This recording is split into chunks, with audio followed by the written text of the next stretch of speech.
Travel has become a great Filipino dream. In the same way that an American dreams of becoming a millionaire or an English boy dreams of going to one of the great universities, the Filipino dreams of going abroad. His most constant vision is that of himself as a tourist. To visit Hong Kong, Tokyo, and other cities of Asia, pre-chance to catch a glimpse of Rome, Paris, or London, and to go to America, even if only for a week in a fly-spec motel in California, is the sum of all delights. Yet having left the Manila International Airport in a pink cloud of despedidas and sampaguita garlands and pabilis, the dream turns into a nightmare very quickly. But why? Because the first bastion of the Filipino spirit is the Pele. And in all the places and fleshpots and skyscrapers of that magical word called abroad, there is no Patis to be had. Consider the Pinoy abroad. He has discarded Barong Tagalog or Polo for a slick, dark western suit. He takes to the habiliments from Hong Kong, Brooks Brothers or Civil Row, with the greatest of ease. He has also shed the casual informality of manner that is characteristically Filipino. He gives himself the airs of a cosmopolite to the credit card born. He is extravagantly courteous, especially in a borrowed language, and has taken to hand kissing and to plenty of American "do you mind?" He hardly misses the heat, the native accents of Tagalog or Ilonggo, or the company of his brown-skinned, cheerful compatriots. He takes, like a duck to water, to the skyscrapers, the temperate climate, the strange landscape, and the fabled refinements of another world. How nice, after all, to be away from good old RP for a change. But as he sits down to meal, no matter how sumptuous, his heart sinks.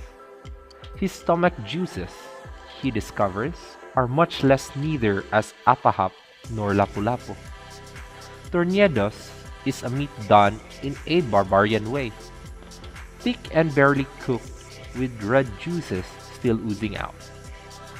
The safest choice is a steak. If the Pinoy can get it well done enough and sliced thinly enough, it might remind him of tapa. If the waiter only knew enough about Philippine cuisine, he might suggest venison, which is really something like tapang usa, or escargots, which the unstylish poor on Filipino beaches known as snails, or even frog legs, which are a Pampango delight. But this is the crux of the problem. Where is the rice?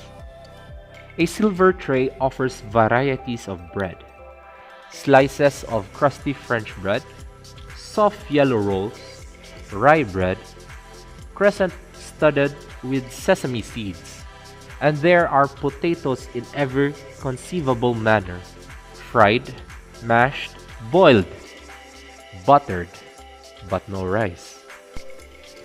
The Pinoy learns that rice is considered a vegetable in Europe and America, the staff of life a vegetable. And when it comes, a special order which takes at least half an hour, the grains are large, oval, and foreign looking, and what's more, yellow with butter. Oh, the horrors! One must shove it with a fork or pile it with one's knife on the back of another fork. After a few days of those debacles, the Pinoy, sick with longing, decides to comb the strange city for a Chinese restaurant, the closest thing to the beloved gastronomic country. There, in a company of other Asian exiles, he will put his nose finally in a bowl of rice and find it more fragrant than an English rose garden, more exciting than a castle on the Rhine, and more delicious than pink champagne. To go with the rice, there is shopao, not so rich as the Salazar, pancit guisado, reeking with garlic, but never so good as any that can be on the sidewalks of Quiapo. Fried lumpia with the incorrect sauce, and even mami, but nothing like the downtown wonton. Better than a Chinese restaurant is the kitchen of a kababayan. When in a foreign city, a Pinoy searches every busy sidewalk, theater, restaurant for the well remembered golden features of a fellow Pinoy. But make it no mistake,